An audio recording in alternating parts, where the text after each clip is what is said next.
Alléluia. Est-ce qu'on peut danser un peu? Alléluia. Sors ta dernière face, ta première des phases. Alléluia. Il y a de la joie dans le ciel. Et au ciel on danse. Les anges dansent. Le Seigneur lui-même danse. Dieu sait danser. Alléluia. Ah. Si Dieu a créé les Congolais, c'est que Dieu sait danser. Alléluia.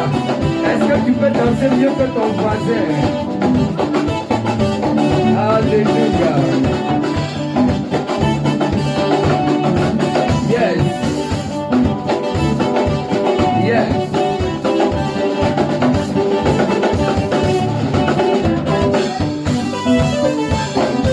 Dis à ton voisin, je danse mieux que toi. Dis à ton voisin, je sais danser que toi. Hey, sors des pas de danse en l'honneur de Jésus. Yes. Ah. Ah. Ah, il mérite que tu danses pour lui. Il mérite qu'on le célèbre.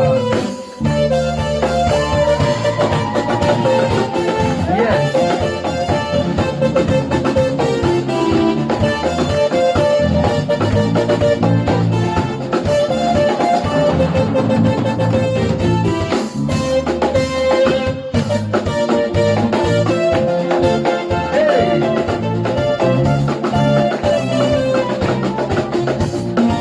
Chanter le refrain là, simplement.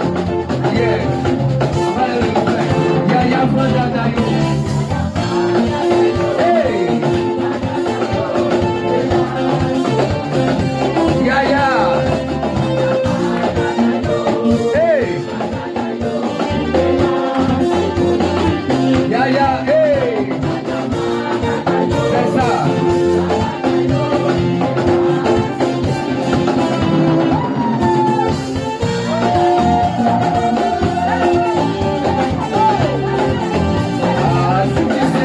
Seigneur, tu es en train de célébrer ta victoire. On va célébrer notre victoire. On y va. On y va. Encore Yaya Fandanayo. Hey! Chantez bien, hein? C'est la Congolaise qui sont là-haut.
entrer.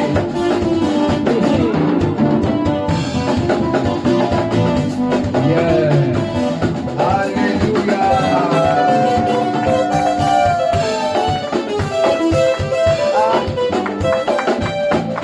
Est-ce qu'on peut acclamer le Seigneur? Est-ce qu'on peut pousser des cris de joie?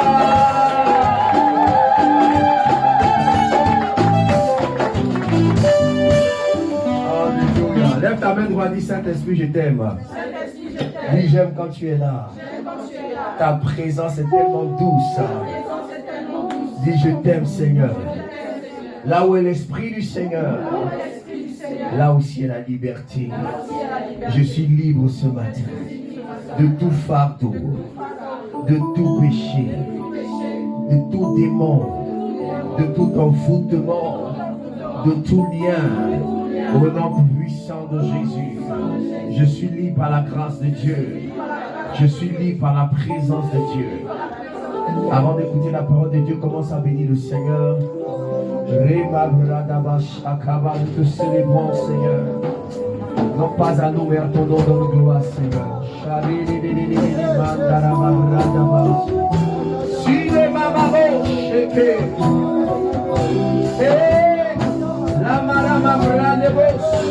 Là où est l'Esprit du Seigneur, là est la liberté. Là où est l'Esprit du Seigneur, il y a la vie.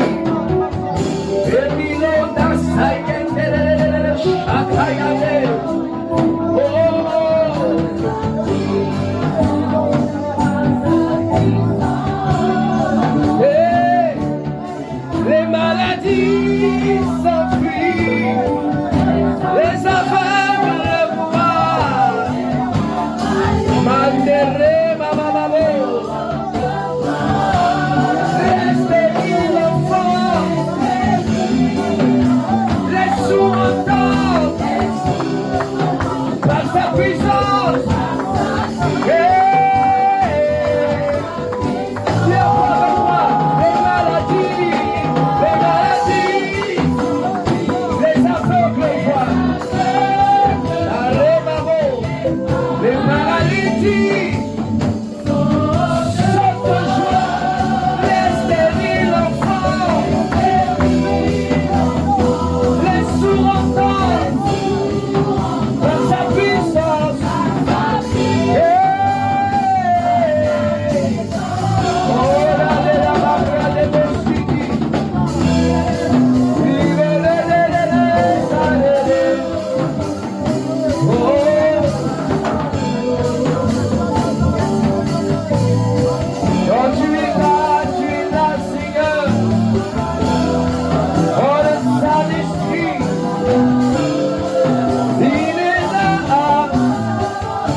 de toi, Esprit de Dieu. Nous avons besoin de toi, Saint-Esprit. L'Esprit de feu, l'Esprit de gloire, Esprit de vérité, Esprit de puissance, Esprit de victoire, Esprit de gloire. Les mabras de mon sacabayada. Tu es l'Esprit de Dieu, l'Esprit de Dieu. Tu es l'Esprit privé. Il n'y a que toi, Seigneur.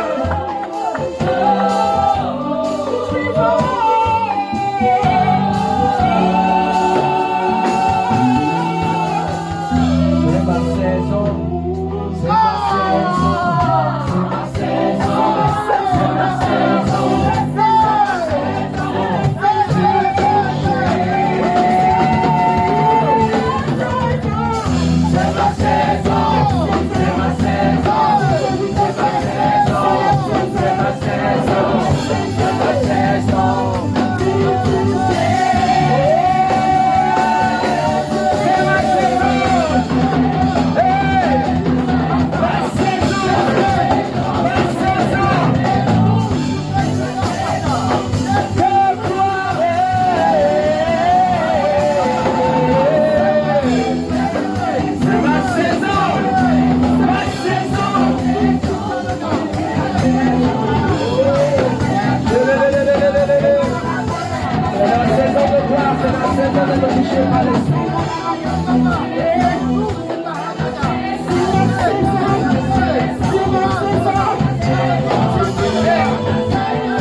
Nous voulons que ta parole nous instruise, que ta parole vienne pour endommager notre mentalité réfractaire.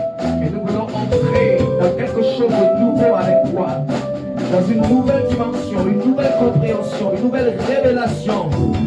Saint-Esprit, allez prendre le contrôle, manifeste-toi, glorifie le nom de Jésus-Christ, afin qu'après ce temps, quelqu'un soit impacté, que quelqu'un reçoive une semence de vie, une semence de gloire, une semence de restauration par la puissance du Saint-Esprit. Saint-Esprit, nous sommes là, soumis à toi. Parle, révèle-toi, montre des choses, dis quelque chose, Saint-Esprit. Touche nos cœurs, touche nos vies. Merci, Saint-Esprit. À toi seul, la gloire. Somebody say amen, amen, amen. Est-ce qu'on peut acclamer le nom de Jésus? Je pensais que tu allais acclamer le Seigneur Jésus. Alléluia. Salut 3 personnes, dis la faveur de Dieu sur toi. Salut 3 personnes, dis la faveur de mon Dieu est sur toi. Alléluia. Ah, que Dieu te favorise ce matin. Alléluia. Reçois la faveur de Dieu. Que Dieu vous bénisse. Merci à Fire Praise. Merci beaucoup. Acclamons le Seigneur pour moi. Fire Praise. Alléluia. Veuillez vous asseoir. Que Dieu vous bénisse. Alléluia. Mon pianiste n'est pas papa, hein. Hein? Pardon, viens jouer un peu pour moi. Que je prêche. Alléluia. Amen. Tu as salué ton voisin. Tu as libéré la faveur de Dieu sur lui. Hein? Quelqu'un me dit Amen. Tu as libéré la faveur de Dieu sur lui. Dieu a mis un enseignement très fort sur mon cœur que je vais partager avec vous. Et même après l'enseignement, je veux que tu partages cet enseignement. Quelqu'un va être édifié par cet enseignement. Alléluia. Je veux que tu communiques cette parole à quelqu'un. Donc, je vais parler de cela, mais c'est très profond. Et je vais continuer encore. Alléluia. Que Dieu vous bénisse. Je suis très, très content de voir la servante de Dieu, Patricia. C'est ça? Est-ce qu'on peut acclamer le Seigneur pour sa servante? Voilà, merci d'être là. Elle m'a écrit, elle dit, Évêque, je serai là ce dimanche, elle est venue. Ça n'a pas été compliqué de retrouver. Alléluia. Que Dieu te bénisse. Amen. Bon, vous connaissez déjà Mida. Ouais, voilà. Vous connaissez aussi Zelda. Mais je veux qu'on acclame le Seigneur pour leur vie. Alléluia. Merci d'être là. Et celle que nous découvrons aujourd'hui, c'est coach Marjolaine. C'est ça, hein? Elle est coach. En même temps aussi, mais très amoureuse du Saint-Esprit. Que le Seigneur te bénisse. Alléluia. Ah bon, bienvenue à Ethan. Quand même. Et il est venu avec sa jumelle. Alléluia. C'est ma fille, elle s'appelle Morane. C'est la fille du bishop Jean-François Comboui, mon frère. Et ami, elle est ici en France. Moi, tiens-toi de moi acclamer le Seigneur. Que Dieu te bénisse. Bon, elle est ici depuis longtemps. Ils sont nés le même jour, avec 1 an d'écart. C'est 10 juin, non? 10 juin, donc ils ont la même date d'anniversaire. C'est des jumeaux. Ah, donc elle veut trouver sa jumelle ici. Que Dieu vous bénisse. Soyez bénis. Vous êtes bien habillés. J'ai envie de prendre photo avec vous. Je peux? J'ai la permission de prendre photo. Alléluia. Ah, c'est jamais. Il faut prendre photo avec les gens. Où? Amen. Demain, tu as dit celle-là. Je la connais. Hein? Ah, c'était ma fille. Elle dit, ah bon, oui, voici la photo. Elle chantait. Gloire à Jésus. Je continue sur le thème inébranlable. Quelqu'un dit avec moi inébranlable. Plus fort, inébranlable. Dis ça comme quelqu'un qui sait qu'il ne sera jamais ébranlé au nom de Jésus. Que Dieu te rende inébranlable au nom de Jésus-Christ. Ton amen n'est pas fort. Beaucoup sont venus en retard aujourd'hui, même pasteur Jaël. Que l'esprit de retard s'éloigne de toi au nom de Jésus. Que tes bénédictions ne soient pas en retard. Ton amen est bizarre, hein? Que tes bénédictions ne soient pas en retard au nom de Jésus. Que le miracle de Dieu ne soit jamais en retard dans ta vie. Que Dieu te visite au nom de Jésus. Dis à ton voisin, je ne serai pas en retard. Et mon miracle ne sera pas en retard. Dis-lui, ma faveur ne sera pas en retard. Alléluia. Un jour, Dieu m'a dit ça m'a touché. Il dit, quand vous venez en retard à l'église, vos bénédictions aussi viennent en retard. Oui. J'ai dit que, Seigneur, il dit oui. Ah, bien aimé, la qualité de notre vie, là, ça dépend de comment on prend Dieu. Le jour où le Seigneur m'a fait comprendre ça, j'ai dit, il y a beaucoup de choses que je dois changer dans ma vie. Quelqu'un me donne un bon amen. Amen. Ne sois jamais en retard pour Dieu. Alléluia. Que Dieu te bénisse. Quelqu'un dit inébranlable. J'ai essayé d'expliquer dimanche dernier pour ceux qui étaient là que Dieu veut qu'on soit inébranlable. On a lu dans le texte de 1 Corinthiens, vous vous souvenez? Ceux qui étaient là, c'était quel texte? 1 Corinthiens chapitre. Chapitre combien? 5 15. Voilà. Verset combien? 58. Merci maman. La Bible dit dans 1 Corinthiens chapitre 15 verset 58, j'aime cette parole. Cette parole m'a beaucoup fortifié dans ma marche avec le Seigneur. Quand je me suis donné à Jésus, j'avais tellement de preuves, tellement de difficultés, mais quand j'ai lu ça, cette parole m'a donné beaucoup de force. Amen. La Bible dit ainsi, mes frères bien-aimés, soyez fermes, inébranlables, travaillant de mieux en mieux à l'œuvre du Seigneur, sachant que votre travail ne sera pas vain dans le Seigneur. Quelqu'un dit Amen. Donc, je prie que le Seigneur vous donne d'être ferme. Quelqu'un dit ferme. Dit plus fort, ferme et inébranlable. Quelqu'un dit que inébranlable, c'est quelqu'un qui ne vacille pas. Amen.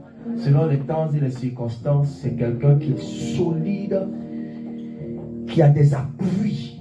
C'est pour cela qu'en parlant d'inébranlable, le premier chapitre, puisque c'est beaucoup de chapitres que je vais développer avec vous. Est-ce que vous aimez l'enseignement là? Amen. C'est vrai? Amen. Est-ce que vous retenez l'enseignement que l'on vous donne? Parce qu'on se concentre en plus pour venir prêcher là. Mais vous oubliez. Hein? Vous n'oubliez pas? C'est vrai? Ah, c'est juste le verset que vous oubliez, mais l'enseignement reste. Ah, Saint-Esprit. Après d'aujourd'hui, retenez les versets au nom de Jésus. Je veux parler sur les fondements. Quelqu'un dit avec moi les fondements. Ah, je veux parler sur les fondements.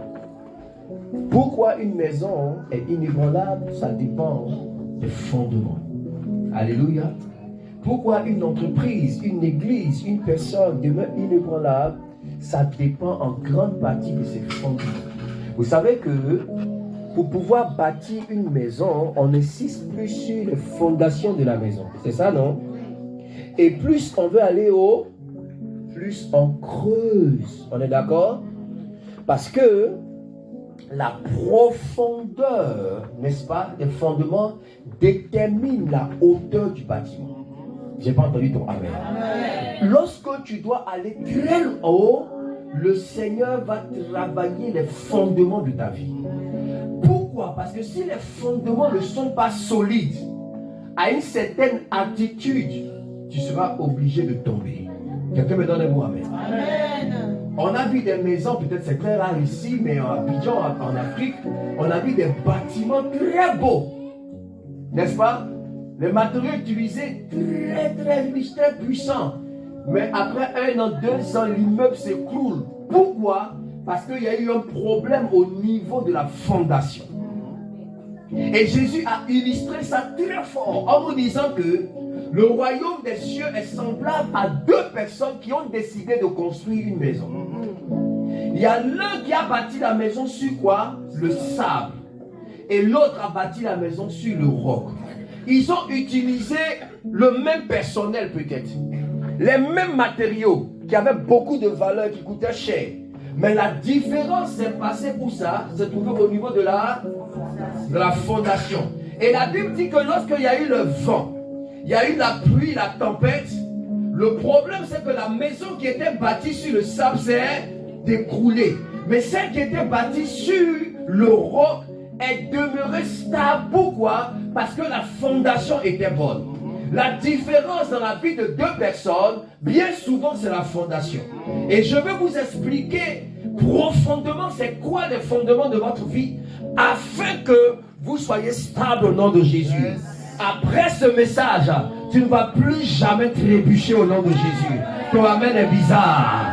Après cet enseignement, tu ne seras plus vacillant au nom de Jésus parce que je vais te donner une bonne fondation pour que ta vie soit établie. Si tu me dis amen plus que ton voisin, tu seras le premier. Alléluia. Si nous voulons être inébranlables, nous devons avoir des fondements sûrs. Quelqu'un me dit, maintenant les mots amen. C'est pour cela que voici une parole très forte, très puissante dans la Bible. Somme chapitre 11 verset 3. J'enseigne ce matin. Alléluia. Amen. Dans Somme chapitre 11 verset 3, la Bible déclare une parole terrible, une parole puissante, une parole qui nous amène à réfléchir, une parole qui nous pousse à poser de très bonnes questions par rapport à notre destinée. Quelqu'un est avec moi ce matin? Dit j'aime la parole là. La Bible déclare que quand les fondements sont renversés, est-ce qu'on peut se lever pour lire la parole de Dieu? Somme chapitre 11 verset 3. Quand les fondements sont renversés, le juste, que fera-t-il? On peut lire ensemble. 1, 2, 3. Quand les fondements sont le juste, que ferait-il? Assieds-toi sur la tête de tes ennemis. Alléluia. Donc, la Bible dit ici qu'il y a un problème. Marjolaine, n'est-ce pas? Mais le problème n'est pas au niveau du juste, parce que le juste, il est justifié par le sang de l'agneau. Amen. Les problèmes se trouvent au niveau des fondements du juste. On est d'accord? Ce verset nous explique simplement que quelqu'un peut avoir Jésus et avoir des problèmes dans sa vie. Quelqu'un peut prier Dieu et avoir des difficultés qu'il ne comprend pas. Quelqu'un peut aimer Jésus et avoir des combats compliqués de sa destinée. Ce verset nous explique donc qu'il ne suffit pas d'être chrétien. Ça ne suffit pas d'aimer Dieu. Tu peux aimer le Seigneur. Tu peux avoir la grâce de Dieu, mais il y a des combats compliqués. Dis avec moi, c'est compliqué. Au point où tu peux te poser des questions, mais est-ce que Dieu m'aime? Est-ce que Dieu même a pris ma vie même dans sa main? Mais si je connais Jésus, pourquoi il y a tellement de problèmes comme ça dans ma vie? Et Dieu va nous aider à comprendre ça. Après ce message, tu auras la solution au nom de Jésus. Histoire. Le juste se pose des questions autres. Il dit, je suis juste. Et comprenez avec moi que ici, le juste c'est celui qui a donné sa vie à Jésus. Donc c'est toi et moi. Parce que la Bible déclare que par le sacrifice de Jésus, nous sommes justifiés. L'enseignement là, ce serait bon que tu prennes notre tour. Mais tu as oublié. Si tu peux prendre, il faut prendre d'autres. C'est un enseignement qui va faire du bien à ta vie. Après cet enseignement, il faut que tu partages ça à tous tes amis sur Facebook, sur TikTok, sur WhatsApp, pour leur partager ça. Alléluia. Et tu les invites en même temps pour dimanche prochain. Amen. Quelqu'un donne un mot amen. Un chrétien qui aime Dieu, c'est quelqu'un qui ne vient jamais à l'église, il invite toujours quelqu'un. Celui qui vient seul là, c'est pas si tu aimes Dieu. Histoire. Quand les fondements sont renversés, le juste là, il va faire comment? Alors, écoutez-moi bien aimé. La vie de tous les jours nous explique clairement que tout est question de fondement. J'ai décrit avec vous plusieurs fondements de votre vie et ça va vous amener avec l'Esprit de Dieu à comprendre beaucoup de choses. Et puis on va prier pour ça. Mon but c'est ça. Est-ce qu'on est prêt? On peut y aller? Ne dis pas nous. Est-ce que vous écoutez vraiment? Quelqu'un dit oui monsieur. Mais est-ce que ce que je vais vous dire, vous allez faire? C'est vrai? Ok. Donc, les fondements. Amen. Ok. C'est quoi un fondement? Le dictionnaire définit le fondement comme une base. C'est très bon. Une base, un élément essentiel sur lequel s'appuie tout le reste. Élément essentiel sur lequel s'appuie tout le reste. Donc, ça veut dire, le fondement de votre vie, c'est la base de votre vie. C'est l'élément essentiel sur lequel repose tout le reste de votre vie. Amen. Amen. Très important. Donc, beaucoup de personnes sont concentrées sur le reste de leur vie. Amen. Le reste de leur vie, c'est leur santé. Le reste de leur vie, c'est leur mariage. Le reste de leur vie, c'est leur travail. Tout le monde se concentre sur le reste. Et personne ne pense à la fondation. Pourquoi? Parce que bien évidemment, pasteur Nathan, la fondation est invisible. Personne en rentrant dans l'église ne voit la fondation du bâtiment de cette maison. Parce que la fondation est toujours invisible. Donc la fondation, c'est la partie invisible de votre vie, mais qui est en même temps la partie la plus importante. Notez ça. La partie invisible est en même temps la partie la plus importante. Lorsque tu vois une femme, oh elle est belle cette femme, mais elle a la grâce, oh mais elle chante bien, mais elle marche bien, elle est bien habillée. Ça c'est la partie visible. Mais tu ne vois pas la partie invisible. Ah mais le gars il est bien, mais il est propre, mais il est choquant, il est mariable. Hein? Un bon pain croustillant. Mais tu ne connais pas la fondation des salons. Tu comprends bien? Combien de personnes ne sont-elles pas entrées dans cette alliance sans comprendre, sans connaître le fondement de la vie d'autrui, et puis après c'est les complications. Mais Dieu va nous aider aujourd'hui. On va restaurer les fondements. Quelqu'un dit restauration des fondements. Donc on est d'accord avec moi, non? Que la fondation c'est la base, c'est l'élément sur lequel s'appuie tout le reste. Ça va? C'est vrai? C'est aussi la raison solide qui appuie la réalité de quelque chose. Donc voilà qu'on peut définir un peu la fondation. Donc on va dire fondation ou bien les fondements. Amen. Amen. Alors écoutez-moi bien, bien aimé. Vous êtes avec moi? Amen. Ça va? L'enseignement passe bien? Amen. Ça passe bien? Amen. Que Dieu vous bénisse. Amen. Alors, il y a beaucoup de fondements dans votre vie. Hein? On va essayer de toucher un peu à quelques-uns aujourd'hui et puis on va avancer. On peut y aller? Amen. Le premier fondement, pour ne pas dire les premiers fondements dans la vie de toute personne, c'est tes parents. Amen. Amen. Numéro 1, les parents. Sinon la famille. Les parents. Ah Seigneur, aide-nous. Les parents. Tu sais avec moi que tu es le résultat, tu es le fruit de l'union de tes parents, non? Ça c'est ce qui est là biologiquement, on est d'accord? Personne ne s'est créé lui-même. Personne ne s'est inventé. Tout ce que tu es là, tu as pris un côté ton papa, un autre côté ta maman. La couleur de tes yeux là, tu n'as pas inventé. Hein? Ou bien, la bouche que tu as là, on t'a donné ça. C'est pourquoi personne ne peut s'enorgueillir pour dire que moi là, je suis trop belle. Non, on t'a donné, il faut dire grâce à Dieu. Parce que la taille que tu as, la forme, le teint là, tu as hérité, on appelle ça héritage. Héritage familial. C'est la raison pour laquelle Dieu dit que celui qui maudit son père ou sa mère, il est maudit lui-même. Parce que tu n'étais pas inventé. Tu es venu sur cette terre par quelqu'un et quelqu'une. Quelqu'un dit oui, monsieur. On est d'accord? C'est vrai, non? On est d'accord? Donc quand tu es belle là, il faut bénir Dieu, il faut bénir ton papa et ta maman. Alléluia. Chaque jour, Seigneur, merci pour ta grâce sur ma vie. Et puis, merci pour mon papa, merci pour ma maman. Sinon, toi-même, là, tu n'es pas là, cette belle taille, tu fais le malin. Et il y a mon teint est chic. Tu as créé ton teint. Hein? Alléluia. La biologie nous explique que nous sommes le fruit des gamètes de nos parents. Chromosome mâle. Mon papa a donné un, maman a donné l'autre. Les deux se sont associés, c'est devenu œuf et puis Jenny.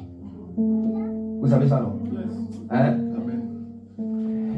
Et les chromosomes, c'est l'ADN et l'ADN, c'est le sang. Donc, nous sommes le produit du sang de notre papa et de notre maman. Donc, le sang qui est dans tes veines, là, ça vient de ton papa et de ta maman. Or, spirituellement, nous savons que le sang est très puissant. C'est vrai ça? Ouais, le sang est très puissant. Le sang, je vais vous expliquer une fois ici qu'il y a 4 liquides très spirituels sur la terre. Vous vous souvenez? Yes. Lesquels? Le sang. L'eau. Le sang. L'huile. L'huile. Le sperme. Le sperme. L'huile. L'eau et le sang. Ces liquides-là ont une connotation spirituelle très grave. Ah, tu comprends? Ça transporte la vie. Amen. L'eau transporte la vie. L'huile transporte l'onction, la vie. Le sang, c'est la vie. Le sperme transporte la vie. On est d'accord? Donc là, nous parlons du sang ici. Donc, le sang est très spirituel. Amen. Et donc, dans nos veines coule le sang de notre papa et de notre maman. Or, le sang, c'est la vie. Vous savez ça? Hein? Donc, la vie de ton papa et de ta maman coule en toi. Et quand on parle de la vie, il y a le bon côté et il y a les mauvais côtés. On se comprend? Pour que tu comprennes qu'il y a des combats de ta destinée, ça ne dépend pas de toi. C'est un héritage. Lisons ensemble Hébreux chapitre 7. Ah, est-ce que l'enseignement la passe bien? Hébreux chapitre 7, à partir du verset 7, il y a une révélation très forte là-bas. Hébreux chapitre 7, verset 7. Ceux qui ne connaissent pas Hébreux, c'est juste après Genèse.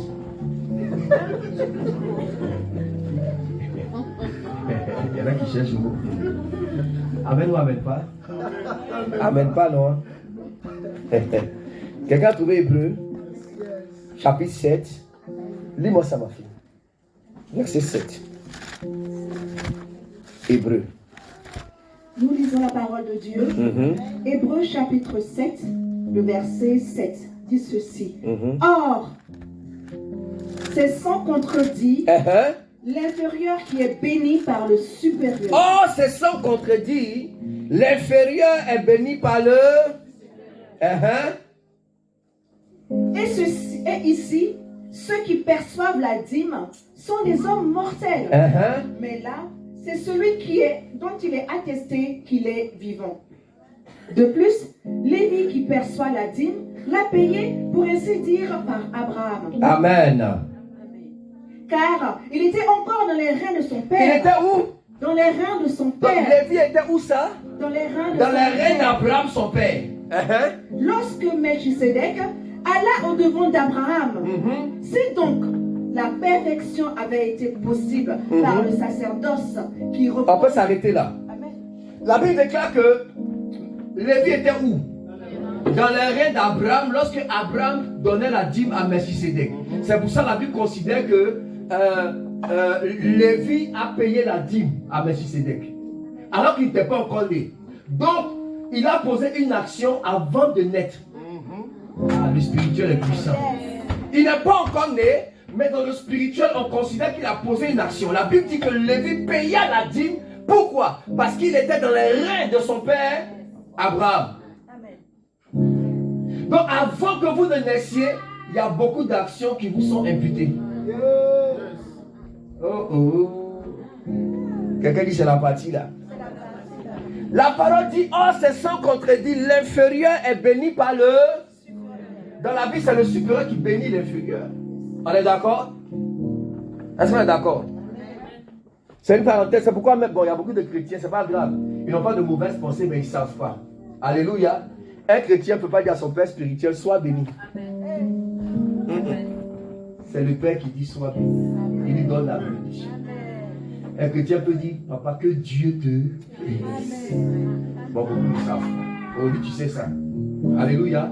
Tu ne dis pas à ton père ou bien à ton pasteur, sois béni. Non, toi, tu n'as pas de bénédiction à lui donner. C'est lui qui te donne une bénédiction. Donc, on dit que Dieu te bénisse. Et lui doit te dire, sois béni, ma fille.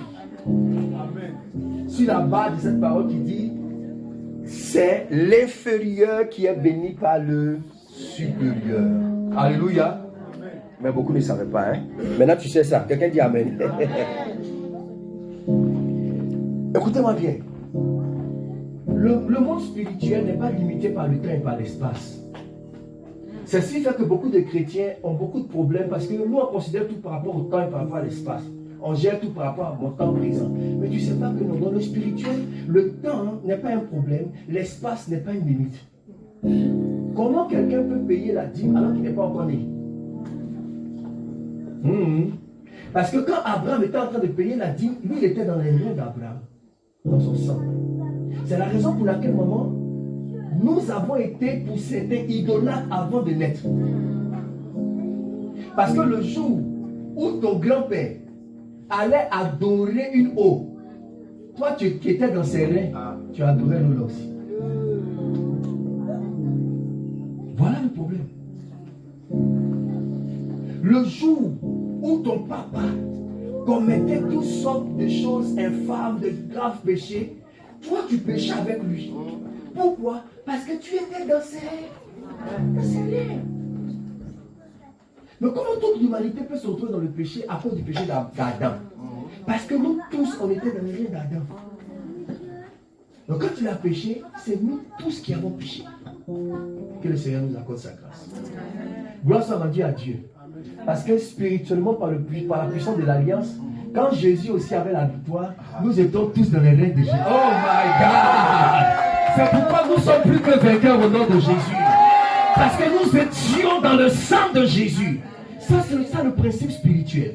Donc, le premier fondement de la vie d'une personne, ce sont ses parents. Ce qui t'arrive physiquement comme spirituellement, il y a une grande part, ça vient de tes parents.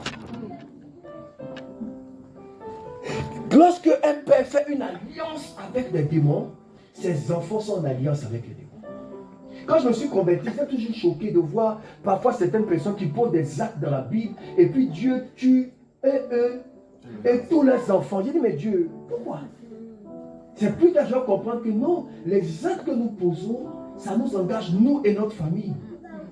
C'est Dathan, Corée et Abiram qui ont péché, sont revoltés comme Moïse. Mais la terre s'est ouverte, eux et toute leur famille engloutie. C'est 20 000.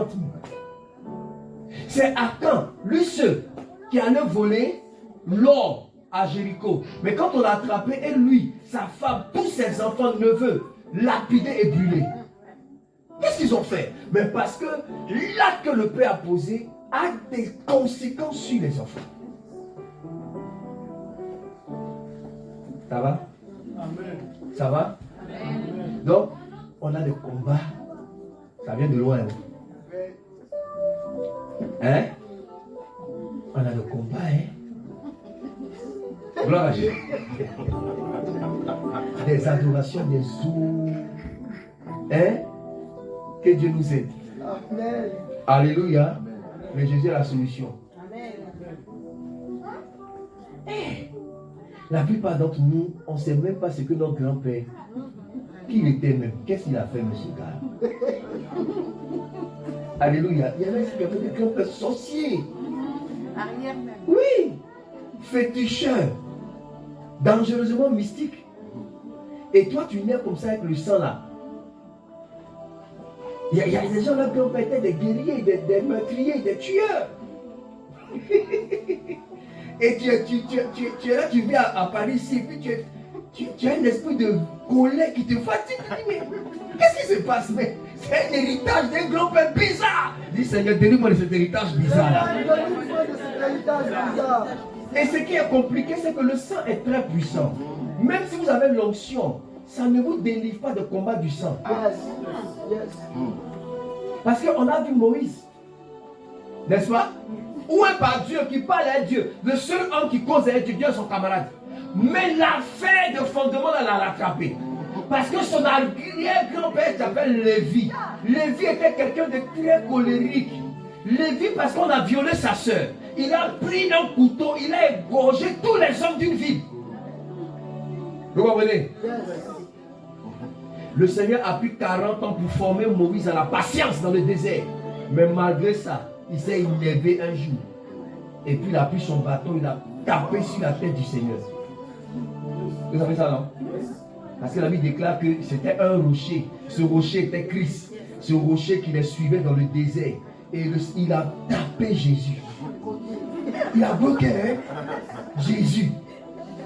Il a pris le bâton là, il a tapé, l'eau est sortie. Dieu dit que tu ne rentres pas. Amen. L'esprit de colère l'a rattrapé. Vous connaissez l'histoire de David. Là, c'est très fort. Son arrière-grand-père, Judas, a couché avec Tamar, sa belle-fille. Depuis ce temps-là, dans la tribu là, c'est compliqué. David, après David, maintenant Salomon, c'est le last des last. 700 femmes, 300 concubines. Le petit est là, au calme, 700. Ah, toi aussi. Même si on dit, ça fait 1000. Il est mauvais, hein? Il a rendu beaucoup de frères célibataires dans le pays, hein? Et les frères cachaient leur fiancée maintenant dans le pays. C'est-à-dire que si tu vois ta fiancée, tu la caches, tu mets un grand voile sur ta tête. Mais si Salomon l'a vu, tu es foutu. Alléluia. Donc c'est le sang, c'est le message du sang. C'est la raison pour laquelle, numéro 1, comment s'en sortir? Numéro 1, il faut avoir Jésus. Alléluia. Il faut donner sa vie à Jésus. Numéro 2, il faut pratiquer ce qu'on appelle le renoncement. N'est-ce pas? Le renoncement du lien de sang. Numéro 3, il faut honorer ses parents. Quel que soit ce qu'ils aient été. Quel que soit ce qu'ils aient été. Même si ton père est sorcier, il faut l'honorer. Et si tu combats ton papa, tu combats ton propre sang. Mais c'est son sang qui est dans tes veines. Et tu le combats.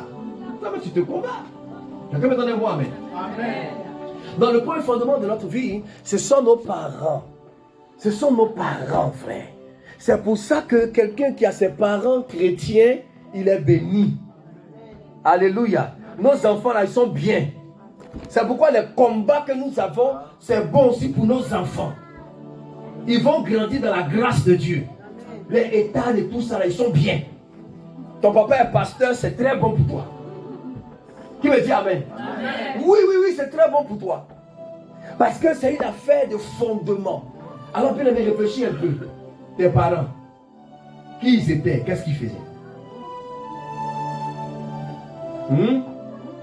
Je connais beaucoup de femmes qui ont des problèmes pour se marier. Parce que depuis leur moment, pas de problème de mariage. Alléluia. Et là, il faut qu'on soit sérieux sur cette affaire-là pour que Dieu nous aide. Alléluia. Oui, oui, oui, c'est le combat.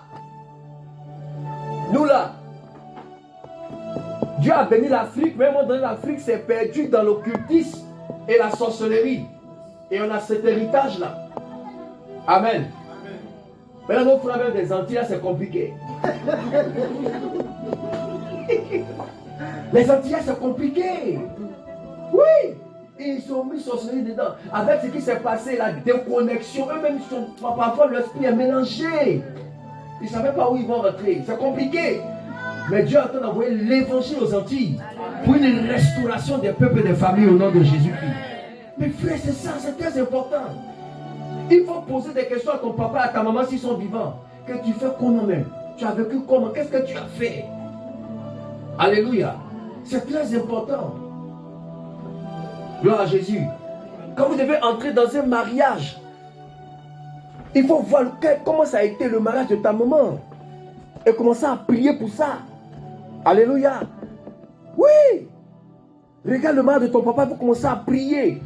Quand vous devez vous marier là, c'est tout est love sur votre tête. Oh, love, love, love, love. C'est pas love sur votre tête, c'est prière. Après le mariage, vous allez lever. Hein?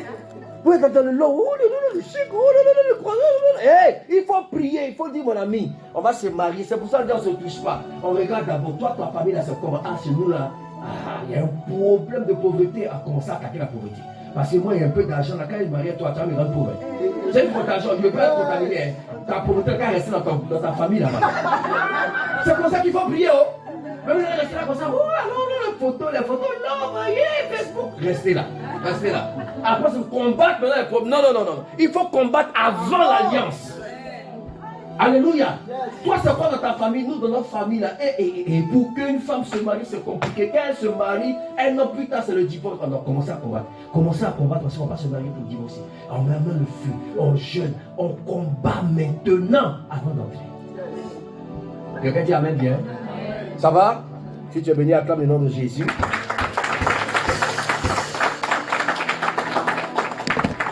On peut avancer? Ça passe bien?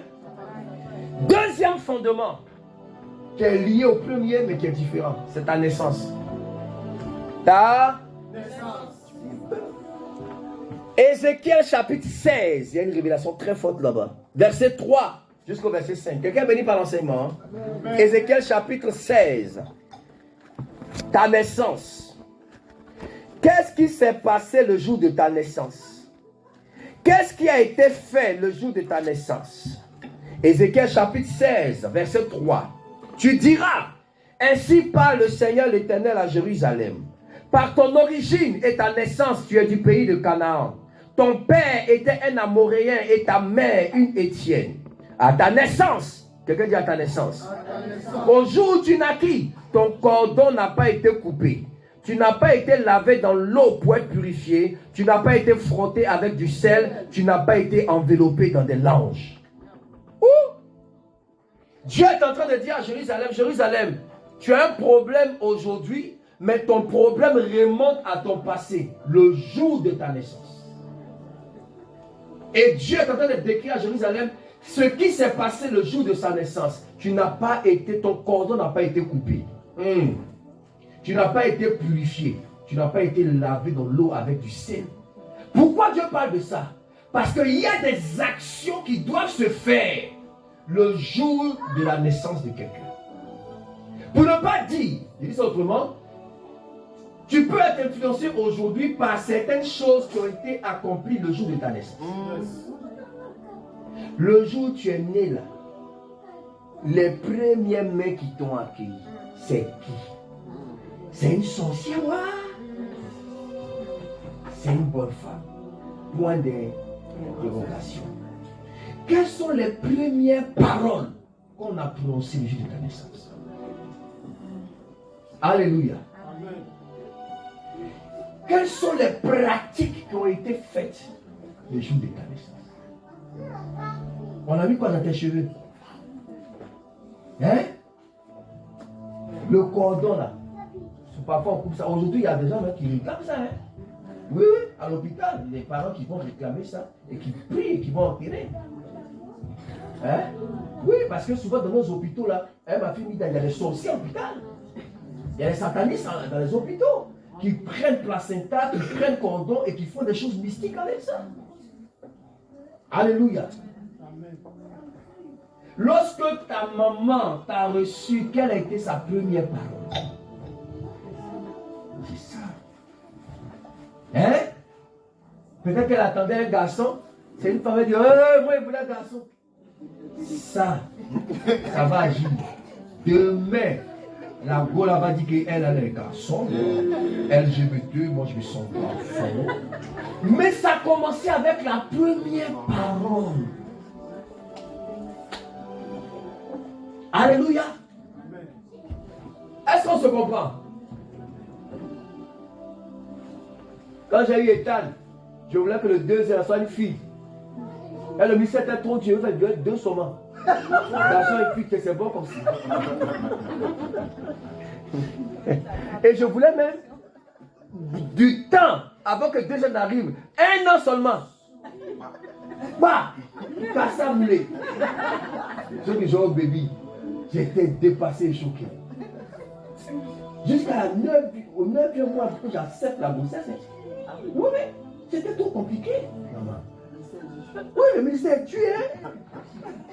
Donc c'est au 8e mois. J'ai accepté la grossesse dans mon esprit. Et j'ai dit à Dieu, bon, donc il donne fille. C'est le contrat. Elle s'en va faire le contrat, puis elle est venue comme ça, elle savait, elle a jeté ça sur moi. Elle dit, il y a quoi, j'ouvre comme ça, voilà un beau garçon. Toi, Dieu, mais pourquoi tu es comme ça? Pourquoi tu n'aimes pas les affaires simples? Et c'est là que le Saint-Esprit m'a dit, réponds-toi. Oui. Le Seigneur m'a dit avec autorité, réponds-toi de l'attitude de ton esprit, sinon ça aura des effets sur cet enfant. J'ai demandé pardon à Dieu. Oui. J'ai demandé pardon à Dieu, je me suis repenti et j'ai commencé à confesser que je suis content qu'il soit un garçon qui vient. Comme ça, il est venu, c'est un grand gars, il est musclé, il dépasse tout le monde ici. Il va venir, il peut soulever son frère. Il me soulève. Ok, Ethan, il me soulève. Un enfant, moi mon enfant me soulève, il peut me soulever. Alléluia. Sinon, il pouvait être efféminé. Vous comprenez? Les premières paroles, les premières pensées, quand un enfant naît, sont importantes. Quand un enfant, quel que soit le sexe, bénissez l'enfant, célébrez Dieu. Alléluia. Que vous ayez l'argent ou pas, soyez content de la naissance d'un enfant. Alléluia. Oui, il y a des enfants qui naissent comme ça, avec un esprit de rejet, parce que les parents voulaient avorter. Oui. Et toute sa vie, elle est là comme ça, tous les nerfs, tout le monde les nerfs. Quand elle vient quelque part, elle est tout dans son coin. Pourquoi? Parce que sa maman a pensé à l'avorter et elle ne s'est pas repentie de la pensée. Vous comprenez ce que ça veut dire? C'est ça.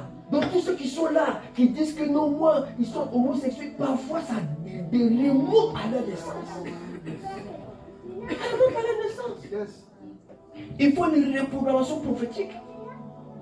Gloire à Jésus. Amen. Alors, ceux qui ne peuvent pas accoucher, voici le corps. Quelqu'un dit oui, monsieur. Le jour où tu accouches, mets l'huile d'onction sur l'enfant. Amen. Où est l'enfant le jour où tu l'enfant la nuit? Il faut prononcer des paroles. Tu es un enfant de destinée. Tu es un enfant de gloire. Tu ne connaîtras pas la maladie. Tu ne connaîtras pas d'accident. Tu seras intelligent. Il faut prophétiser. Parce que les paroles, c'est des semences sur l'enfant. Yes. Yes. Mais bien dans la grossesse, tu poses les mains et puis tu parles à l'enfant. L'enfant comprend. La Bible déclare que lorsque Marie a salué Élisabeth, l'enfant tressaillit. Donc l'enfant peut sentir les choses dans le ventre déjà. Il faut prophétiser sur l'enfant. Il faut annoncer de grandes choses. C'est pour ça, en parenthèse, quand tu enseignes, pas que tout le monde touche le ventre. Oui, il y a des sorciers qui disent hey, ton ventre est joli. Ils n'ont pas dit que tu es méchant, c'est pas grave. Mais personne ne touche le ventre. Est-ce que c'est toi qui m'as enseigné? Pas dire comme on enseigne quelqu'un qui veut toucher le ventre. C'est un travail. C'est un grand travail. Tu es venu comme ça, les gens tout. Il y a ton vrai, très joli matin. Non, hein. Faites attention. Les gens qui viennent avec de mauvaises pensées. Et leur font des problèmes. Alléluia. Je vous dis des choses profondes et spirituelles. J'espère que vous comprenez ce que je suis en train de vous dire. Alléluia. Donc, La naissance, c'est un fondement. Tu es né comme ça. Et selon les ethnies, parfois, le jour où l'enfant naît, il y a un nom qui lui est attribué. Hein? Oui, il y a un nom. Et tout ça, c'est important. Parce que dans les ethnies, dans les peuples, il y a le Dieu du lundi, Dieu de mardi, Dieu de mercredi. Et sinon, dans la langue, quand l'enfant naît mercredi, on lui donne un nom qui correspond à la divinité du jour. Tout ça, il faut oublier ça. Alléluia, c'est très important. Avec les mois et tout ça, on ne sait pas. Hein? Avant, l'homme parlait, prendre le calendrier, il voit le jour où tu es né, on te donne le nom là. Mais le nom là sort d'où? Est-ce que tu connais l'origine du nom là? Quelqu'un me donne un bon amen. On peut appeler comment ton enfant comme ça? Gasparine ou bien Gaspard? Comment tu peux l'appeler Gaspard? Ou Albertine? Alléluia. Non, j'ai rien comme ça. Mais c'est pour dire qu'il faut être prophétique. Hein? Il y a des noms durs que l'enfant peut avoir. Hein? Norbert. L'enfant, il est joli comme ça, il est doux, il l'appelle Norbert. Alléluia. C'est la raison pour laquelle il faut toujours présenter l'enfant au Seigneur. Amen. Amen. Oui, nous ne baptisons pas les enfants parce que Jésus a dit celui qui croira et qui sera baptisé sera sauvé. Donc, nous, les évangéliques, on ne baptise pas les enfants. Il doit croire d'abord. À partir de 12 ans, quand l'enfant exprime sa foi en Jésus, là on le baptise. Mais quand l'enfant est né, 1 mois, 3 mois, c'est juste le 8e jour déjà, il faut présenter l'enfant au Seigneur. C'est une manière de mettre la main de Dieu sur l'enfant dès à présent. Et c'est très important parce que ça, c'est des fondements. Gloire à Jésus. Amen. Alors, commence à réfléchir. Qu'est-ce qui s'est passé le jour de ta naissance? Quelle est l'histoire qui est attachée à ta naissance? Est-ce une bonne histoire? Est-ce que tes parents étaient contents de te recevoir? Amen. Il y a des histoires compliquées, hein? Ou bien le papa, il a glissé quelque part. Et puis tu es né. Et les grands frères te détestent. Il ne faut pas faire ça. L'enfant n'a pas demandé à venir. Alléluia, il faut attaquer le papa. Mais il faut accueillir l'enfant. Vous comprenez ce qu'il dit? C'est très important. Hein? Sinon l'enfant là, il grandit avec beaucoup de difficultés, hein, des combats. Vous m'avez bien compris? Je peux avancer? Amen. 3e fondement. La parole passe. Amen. Ton éducation, c'est un fondement de ta vie. Tu es le produit de ton éducation. Quand il parle d'éducation, depuis la famille, à l'école et de la société. Amen. Parce que ton éducation détermine ta mentalité. On est d'accord? Et ta mentalité, ça c'est une forteresse de ta destinée. Je vais vous expliquer ça. Dieu ne peut pas aller loin avec toi si tu n'as pas une mentalité spirituelle. C'est compliqué. Et beaucoup de personnes, ce n'est pas les démons qui les résistent. C'est l'ordre de Dieu. C'est leur propre mentalité qui crée des problèmes. Beaucoup de gens. Amen. Depuis ton éducation, comment est-ce qu'on t'a dit des choses, on t'a montré des choses? Depuis l'école, la société. L'éducation en Afrique, par exemple, c'est différent de l'éducation en Europe. Donc, c'est pas la même mentalité. On est d'accord? C'est pas la même. Hein? Donc, quand un Africain arrive en Europe, au départ, il va être choqué. N'est-ce pas?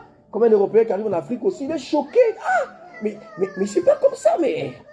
C'est compliqué. Alors il faut pouvoir, lorsque vous venez au Seigneur, c'est là qu'on parle de l'humilité. L'humilité, c'est de laisser la parole de Dieu endommager votre mentalité.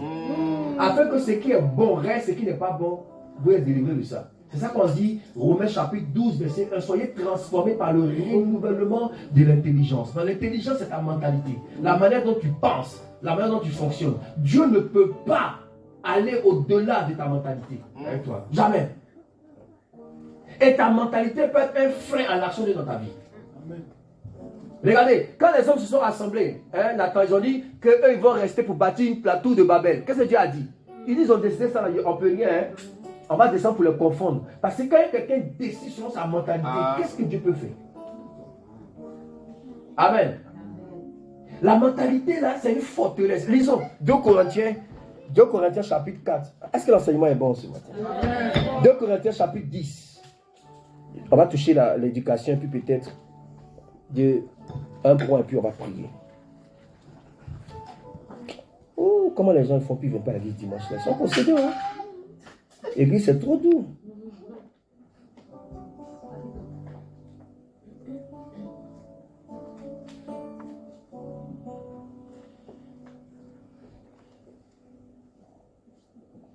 « 2 Corinthiens chapitre 10, verset 4. Quelqu'un a trouvé?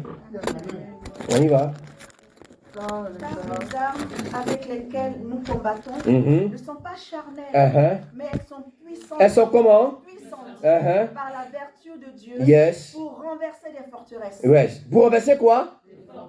Et la Bible explique maintenant c'est quoi les forteresses. Verset 5. Hein? Nous renversons les raisonnements et les hauteurs et toute hauteur qui s'élève contre la connaissance de Dieu et nous amenons toute pensée captive à l'obéissance de Christ. Amen. La Bible déclare que ces forteresses-là sont simplement des raisonnements. N'est-ce pas? Et c'est des hauteurs dans la pensée. Alors nous devons emmener, donc dans l'évangélisation, il faut d'abord prier pour que les mentalités soient endommagées par la parole de Dieu. Les gens n'acceptent pas Jésus, c'est pas à cause de leur mentalité. Hein. Par exemple, l'évangélisation en Europe, en France, c'est compliqué. Parce que regardez comment la mentalité que les gens ont de Dieu. Quand tu parles de Dieu, tu parles de Dieu. T'es sérieux là? C'est comme si tu es fou quoi. Tu es attardé parce que tu parles de Dieu. Parce que c'est devenu une forteresse dans les gens. Et parce qu'il faut vivre sans Dieu. Nous sommes à Babylone, comme je prêchais à la conférence, pardon. Babylone, c'est un système où on enlève Dieu de notre vie. Et le système, par exemple, en France, on dit c'est que vivez sans Dieu. Enlevez Dieu de votre vie. Vivez, on va s'occuper de vous, votre système social, mariez, faites ce que vous voulez, mais enlevez Dieu de votre vie. Et c'est comme ça que des milliers de personnes sont dans ce système. C'est dangereux. Alléluia. Et c'est une forteresse. Une forteresse, c'est quoi? Un domaine barricadé où l'ennemi ne peut pas accéder facilement. C'est ça l'appelle une forteresse. Amen. Alors tu peux être assis ici à m'écouter, mais dans ton esprit, il y a beaucoup de forteresses, dans beaucoup de domaines. Alléluia. Et tant que la parole de Dieu ne veut pas te faire plier dans ce domaine-là, tu ne peux pas faire la volonté de pleinement. Ça, on se comprend bien. Oui, il y a des forteresses par rapport à la prière, forteresse par rapport au travail, forteresse par rapport à l'argent, hein? Forteresse par rapport au mariage. Je prends un exemple. Quelqu'un qui a forteresse par rapport à l'argent. Il faut envoyer T.D. Jakes, le prédicateur le plus loin du monde. Il va te donner où? Il faut dire amen, puis on quitte ici. Son argent, ça n'a jamais sorti. Pourquoi? Parce que c'est une forteresse dans sa tête que lui là ne le fatigue pas votre affaire d'argent.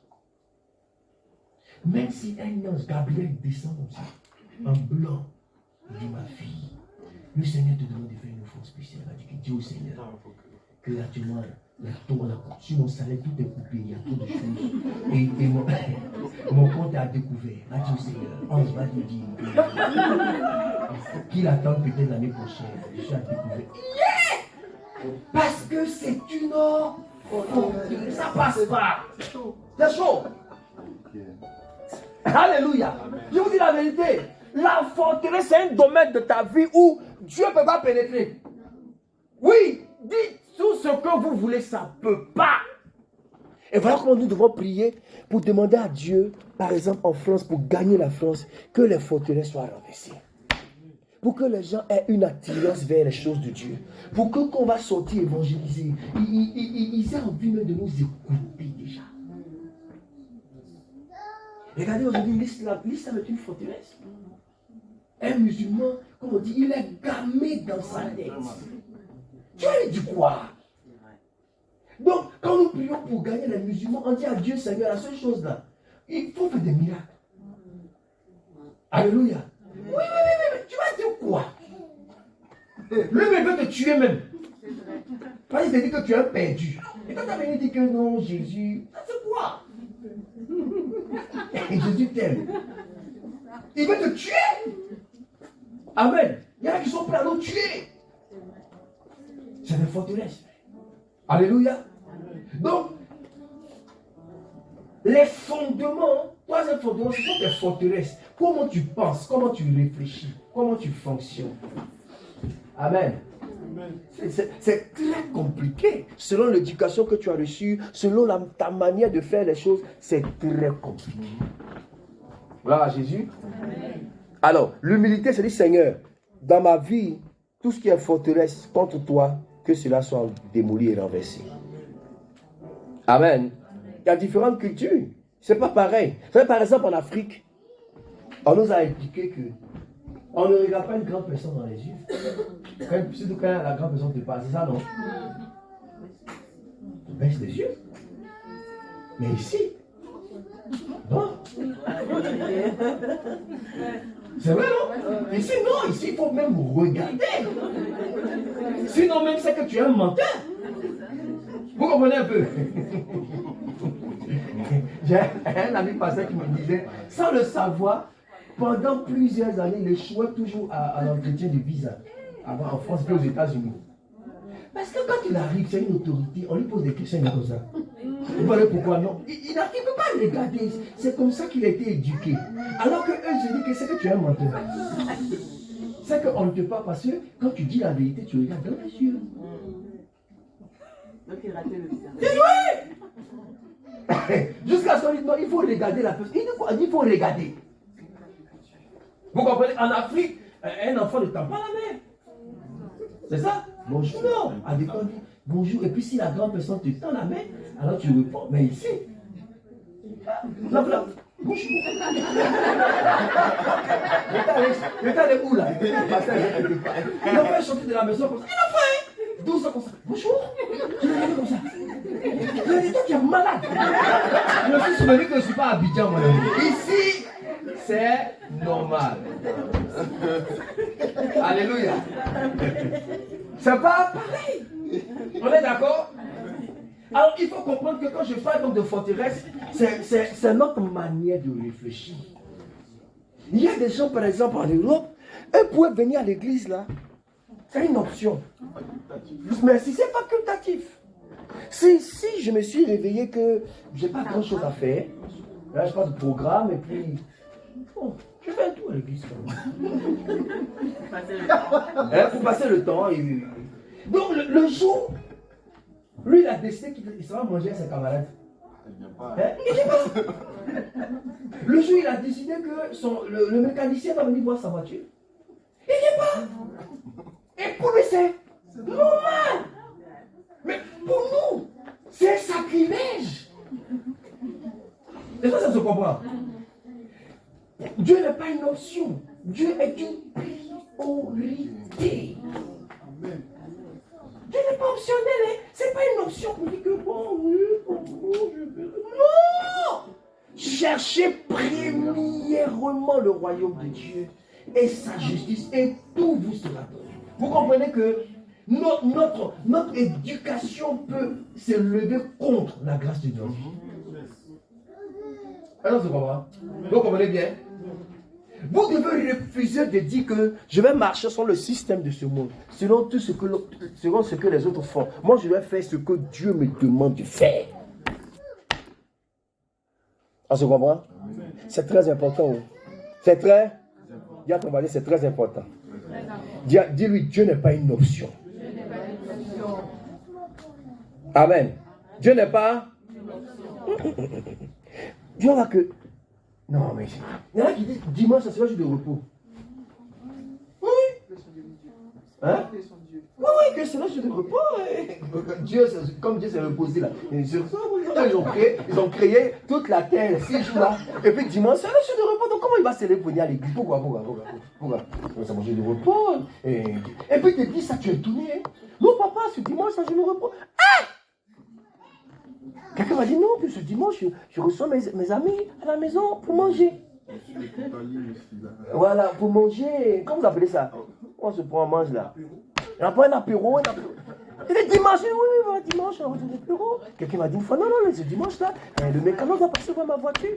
Il dit que la voiture, que ça se gâte.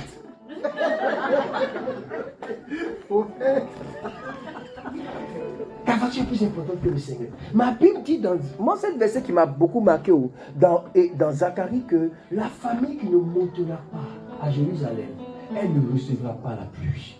C'est une alliance que de monter vers Dieu. Nous, on nous a élevés comme ça. On a été éduqués que notre semaine est déterminée par notre dimanche. On a des machines. C'est pas parce qu'on est pasteur. On a été programmé que dimanche c'est le jour du Seigneur. On joue même pas avec ça. Personne ne peut nous inviter quelque part dimanche matin. Personne ne peut nous appeler quelque part. Le téléphone ne sonnera même pas dimanche. Parce que tout le monde entier, le monde mondial, sait que ce dimanche-là, on ne nous voit pas quelque part. On est dans la maison de Dieu. On est programmé pour ça. Et c'est une bonne programmation. Alléluia. Non, ça c'est clair. C'est clair, même si Macron nous invite, on n'ira pas. On dit, tu vas nous trouver à l'église. Oui. Oh, non. Il va venir trouver ici. Oui. Il t'appelle, il dit, tu me trouves, non. Papa, non. J'ai aimé le témoin de pasteur Jaël. Elle cherchait du boulot un moment. Et elle avait du boulot. Toujours, on lui disait, tu vas travailler dimanche. Elle dit, je ne veux pas. Vous comprenez? Elle dit, c'est chaud à Paris, mais un bon travail, un bon salaire. Elle est venue, Dieu même sait. Elle dit, je ne peux pas venir parce que le dimanche, là, je suis pasteur à l'église. Lorsqu'on te dit, quoi? Dimanche? Tu refuses le travail? Elle dit, je ne veux pas travailler. Dimanche, c'est pour Dieu, je ne vais pas. Ah, bah, d'accord. Oui. Mais si on n'est pas prêt à souffrir pour Dieu, on va régner à lui. On ne va pas régner à lui. Quelqu'un me donne un bon amen. On peut avancer. Tu es béni. C'est vrai? Mon message là, pardonnez, mettez ça en statut, partagez ça. Mettez ça dans vos statuts aux gens. Partagez ce message aux gens. Alléluia. Donc, il y a beaucoup de types de mentalités. Il y a des gens qui ont une mentalité rebelle. Ils sont naturellement rebelles. J'ai venu dire parce qu'il n'y en a pas ici au nom de Jésus. C'est vrai, non? Il y a des gens qui sont rebelles. Ils n'aiment pas l'autorité. Vous savez ça? Oui. Tout ce qui est autorité, c'est un problème dans leur vie. Ça dépend parfois, ils ont des problèmes avec leurs parents, leur papa. Donc, il y a une mentalité rebelle. Et si une femme qui a cette mentalité-là doit se marier, c'est compliqué. Elle est naturellement rebelle. Son mari dit, va ici. Elle dit, pourquoi? Chérie, on va faire ça. Non. Mais attends, il faut qu'on discute. Actuellement, on a les mêmes choses, on est égaux. Non, il n'y a pas d'égalité dans le mariage. En Christ, il n'y a ni homme ni femme, d'accord. Mais sur le plan de la hiérarchie, c'est l'homme qui est en haut. Les femmes disent amen. Amen. Dites amen bien. Donc, il y a des mentalités rebelles. Il y a des mentalités pessimistes. Des gens qui sont toujours en train de se victimiser. Moi là, on ne m'aime pas. Moi là, je ne peux pas réussir. Moi là, ça c'est des fausses mentalités. Il y a beaucoup de mentalités comme ça. Avec le temps, on va revenir dessus. Mais là, on va avancer. On est sur le 4e fondement. Maintenant, touche le 4e, c'est ça? 4e.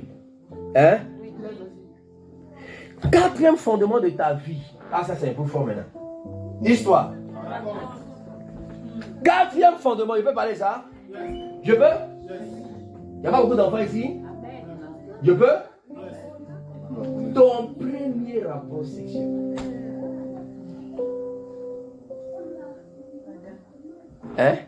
Adama, c'est un fondement terrible. Ton premier rapport. Ton premier rapport. Avec qui? Dans quelles circonstances? À quel âge?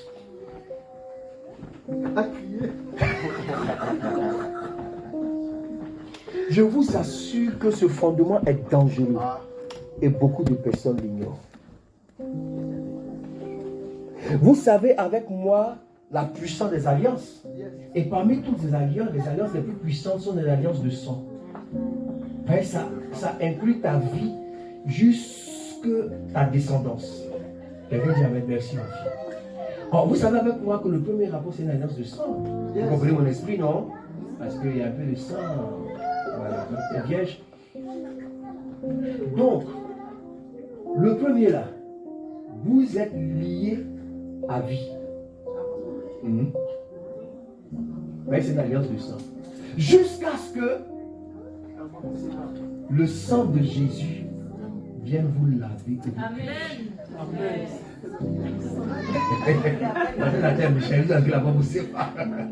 Écoutez-moi, mais c'est pour cela que même les femmes vont témoigner qu'elles n'ont pas facilement oublié le premier. Il y en a même qui sont mariés, mais dans leur mariage, le premier là, elles n'ont pas oublié. Et si tu t'es trompé que tu l'as rencontré un carrefour bizarre, vous te plongez. Alors que tu ne voulais pas, hein? Pas parce que tu as prémédité ça, mais parce que c'est une alliance de sang. C'est dangereux pour toi.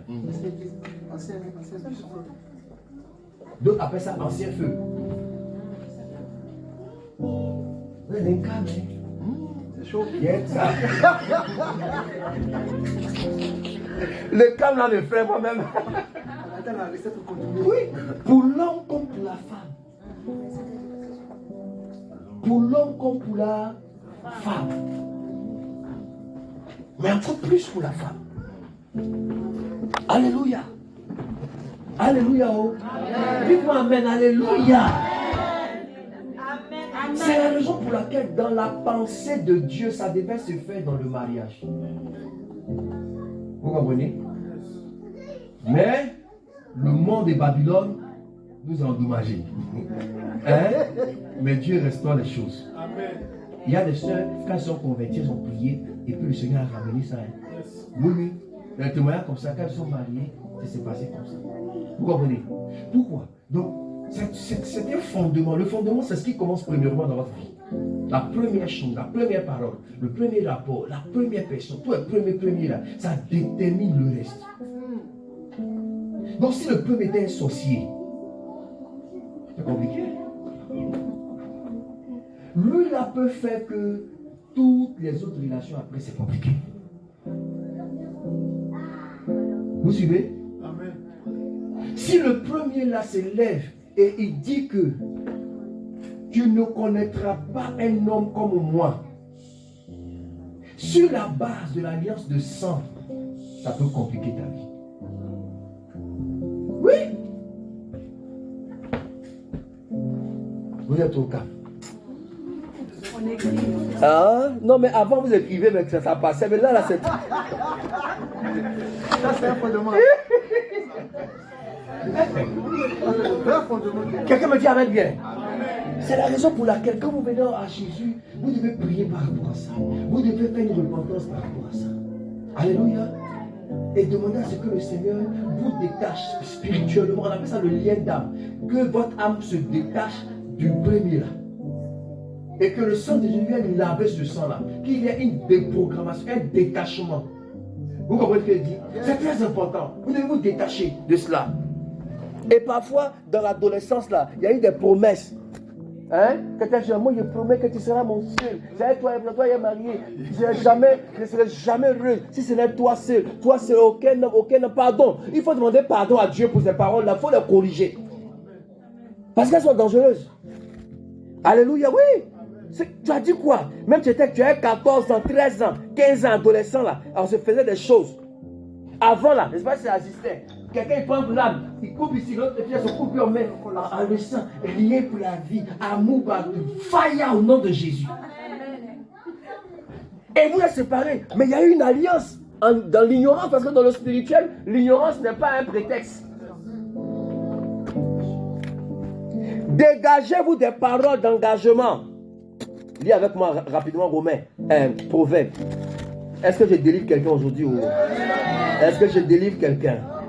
Partagez l'enseignement là. Coach, il faut coacher les gens ça, hein? Ça c'est des sujets de coaching même. Il faut leur dire ça. Et si quelqu'un te demande, dis c'est Bouche d'or qui m'a dit ça. Alléluia. Ah, Seigneur, ta grâce. Proverbe chapitre 6, verset 1, rapidement. Proverbe chapitre 6, verset... Qui a trouvé? Peut lire rapidement.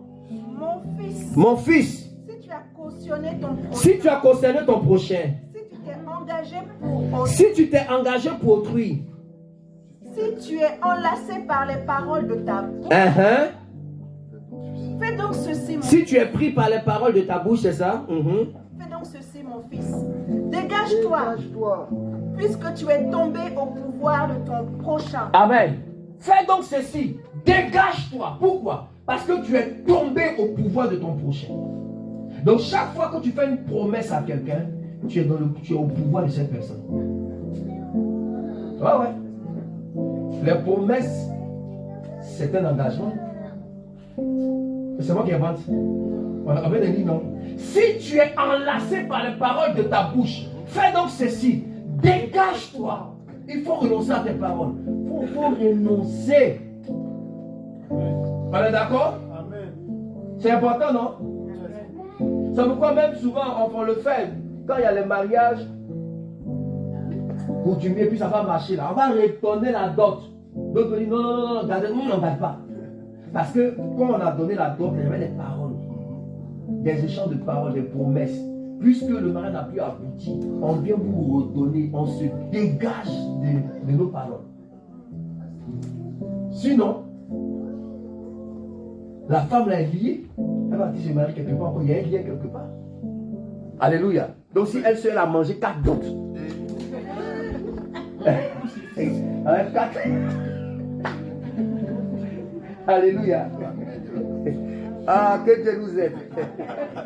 Jésus dit à la femme samaritaine, toi tu as eu 5 maris. Et le 6e là, c'est pas toi, elle a mangé combien? 5 dots. Elle s'apprêtait à faire la 6e dot. Jésus est descendu, pardon. Il faut arrêter à faire des dots. Quelqu'un qui amène. Donc, c'est pour ça, avec Jésus, il y a une solution. Amen. Il faut prier, il faut renoncer. Amen. Si tu connais son nom, il faut prier. Seigneur, dans mon ignorance, il y a 10 ans de cela, il y a 15 ans, il y a 20 ans, j'ai fait ça avec un tel. Je demande pardon, je me confesse, j'invoque le sang de Jésus pour être purifié et je dégage mon âme. Parce que vous savez que quand il y a un rapport sexuel, il y a 2 âmes se mélangent. Amen. Le lien d'âme. L'enfant aussi dit Amen. Il sait pourquoi il s'appelle. Donc, il faut faire attention à l'âme. Hein? C'est le lien quoi? Le lien d'âme. Et parfois, le lien d'âme est confondu à l'amour. Mon gars là, il l'aime toujours, c'est faux. C'est le lien d'âme. Vos âmes sont attachées. C'est pas l'amour. Il faut faire la prière. Bon, on va développer ça après, dans le coaching. Alléluia. Troisième point, et dernier point pour aujourd'hui. Troisième fondement, ce sont les prémices. Dis-moi les prémices. Dis plus fort les prémices. Hein? Cinquième, on finit avec ça. Les prémices. Les prémices représentent les premières offrandes qu'on fait à Dieu. Amen. C'est un fondement. C'est un fondement. Qu'est-ce que tu as fait de ton premier salaire le jour où tu as commencé à travailler? Tu as mangé ça? Tu n'as pas mangé? Beaucoup ont mangé ça. Alléluia. Qu'est-ce que tu fais de ta dîme? Tu manges ça. C'est un fondement au niveau de la bénédiction financière. Vous ne pouvez pas prospérer financièrement si vous mangez ce qui revient à Dieu. Alléluia. Oui, les promesses, c'est chaque fois que tu reçois une somme d'argent pour la première fois, chaque fois que tu reçois un premier salaire, une bénédiction, qu'est-ce que tu fais? Notre soeur a rendu son témoignage. Est-ce que tu as rendu ton témoignage? Mais toi aussi, depuis là, j'ai enseigné il y a 2 ans de cela, non? 1 an, 2 ans environ sur les prémices. Elle dit, papa, il faut que j'obéisse. J'étais même à Abidjan, elle dit, je me souviens de mon premier salaire. Elle a pris le salaire. Elle dit, non, il y a encore quelque chose qui est resté même. 2e fois, elle a envoyé encore, je suis libre. J'ai donné à Dieu tout ce qui nous revient. Elle va avoir des témoignages dimanche prochain. Il faut venir dans le témoignage. Elle ne fait qu'aller de promotion en promotion. La dernière fois, elle m'a dit encore une promotion. Encore. Tous les gens de son travail sont étonnés. De grâce en grâce, de bénédiction. Même transport, même, elle est étonnée. Son carburant est payé. Elle est là, non? Mes amis, qu'est-ce que tu fais de tes prémices? Alléluia. Beaucoup de chrétiens désobéissent à Dieu sur le principe des prémices. Alléluia. beaucoup de chrétiens. Non, non, non. Attends, j'ai même travaillé. Zaga, j'ai un travail de 2000 euros. J'ai fini le premier mois. Et puis je prends tous 2000 euros là. Vous allez donner à Dieu. Ah, c'est fort, hein? Hein? C'est là on voit ton attachement à Dieu, ton amour pour Dieu. C'est ça? Bon, quand ton salaire est petit là, tu s'en bats. Un salaire de 200 euros, tu prends pas mais 5 000 euros, puis tu prends les 5 000, tu dis, Daddy, le Seigneur, je viens avec mes prémices. On dit, oui, tu as la foi. Gloire à Jésus. Mais c'est une manière de dire à Dieu que vous avez confiance en lui. C'est une manière de dire à Dieu que ce n'est pas vos salaires là qui va s'occuper de vous. C'est Dieu qui s'occupe de vous. C'est une obéissance. Dieu a dit aux enfants d'Israël, quand vous allez entrer dans le pays là, vous allez semer, vous allez prendre les prémices de votre revenu et vous allez venir devant le sacrificateur pour qu'il vous bénisse. Et la Bible déclare, c'est alors que l'Éternel, ton Dieu, te donnera la supériorité sur les autres nations. Donc la bénédiction qui est attachée aux prémices, c'est la bénédiction de la supériorité. T'entends pas ton amen? Donne-moi un amen supérieur. Donne-moi un amen supérieur. La dîme elle-même là, c'est une forme de prémisse. Parce que lorsque je travaille le mois et que je reçois mon salaire sur mon compte, la première des choses que je fais, j'enlève la dîme, ce qui appartient à Dieu, et je viens donner à Dieu. Soit par transfert, soit à l'église, je mets à côté et je viens donner. C'est une manière pour moi d'honorer Dieu. Mais beaucoup, c'est chaud, hein? Alléluia. C'est pas évident, hein? Parce que le système même en France ici là est tel que beaucoup de chrétiens n'arrivent pas. Ils sont pris au piège. Mais je vais vous mettre au défi. Honorez Dieu quel que soit le système. Vous allez voir la gloire de Dieu. Parce que Dieu lui-même a dit, mettez-moi de la sorte à l'épreuve et vous allez voir si je n'ouvre pas pour vous les écluses des cieux. Vous allez voir. Quelqu'un dit Amen. Quelqu'un dit Amen. Dit oh. Tiens avec moi les prémices. Amen. Ah, les fondements. Vous savez, je termine avec quelque chose de très fort. Dites-moi Amen. Oh. L'enseignement passe bien.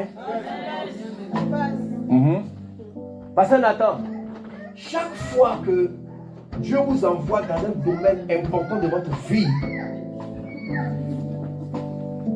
posez toujours un autel de Dieu dans ce domaine. C'est un conseil prophétique. Alléluia. J'ai parlé un peu avec toi la dernière fois. Vous pouvez prier pour votre mariage. Amen. Et puis Dieu a déjà libéré la parole du mariage, la mission du mariage. Mais le mariage ne vient pas. Pourquoi? Parce que spirituellement, il n'y a pas un autel que vous avez bâti par rapport à votre mariage. Vous comprenez? Ça fait partie des fondements des prémices. Ma fille m'a appelé. Et comme c'est divinement averti, elle dit papa, je dois faire mes entreprises. Plusieurs fois, je fais les entreprises, ça marche pas. J'ai fait comme ça, c'est quoi je dois faire? Parce que je vois que vraiment il y a quelqu'un qui dit oui. Voilà ce que Dieu dit. Lorsque tu commences cette entreprise, bâtis un hôtel. Un hôtel, c'est un sacrifice. Elle dit ça m'a manqué. Cette fois-ci là, je vais pas rater ça. Dieu appelle Salomon. Il doit être roi. Et avant de gouverner là, il dit à Dieu, il ne va pas le gouverner comme ça. Hein. Il fait un sacrifice de 1000 holocaustes, 1000 bœufs, 1000 béliers. Et Dieu dit, ok, toi 1000. Et ça aussi, il a eu 1000 femmes. Mais dans 1000 femmes là, Dieu n'a pas rejeté. Vous n'avez pas compris ça? C'est pas bizarre. Hein? Dieu a un mystère. Hein? Alléluia.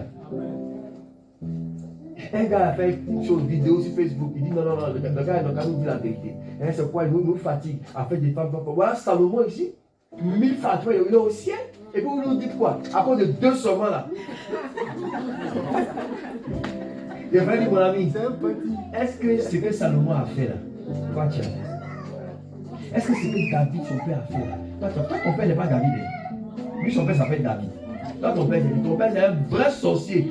Il court à 2h du matin en chapeauton en caleçon dans le village pour chercher à mordre les gens en sorcellerie. David là, tu sais ce qu'il a fait à Dieu? Donc Salomon là, c'est un homme très spécial. On se comprend? 1000. Mais parce qu'il a mis un fondement sur sa royauté.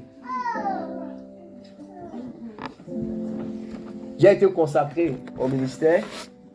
Vous connaissez un peu mon histoire, j'étais pasteur. Trop de problèmes. Blocage, tout est compliqué. Il fait tout. Même je vois, on me jette seulement. Quand on a commencé Rehoboth là, j'ai dit que Seigneur, Rehoboth que je commence là. Non, il faut quelque chose. Et c'est là que Dieu me mène à faire un sacrifice que vous expliquez ici. Une alliance et un sacrifice que je pose sur l'autel. C'est comme ça que l'église bouge. Boum!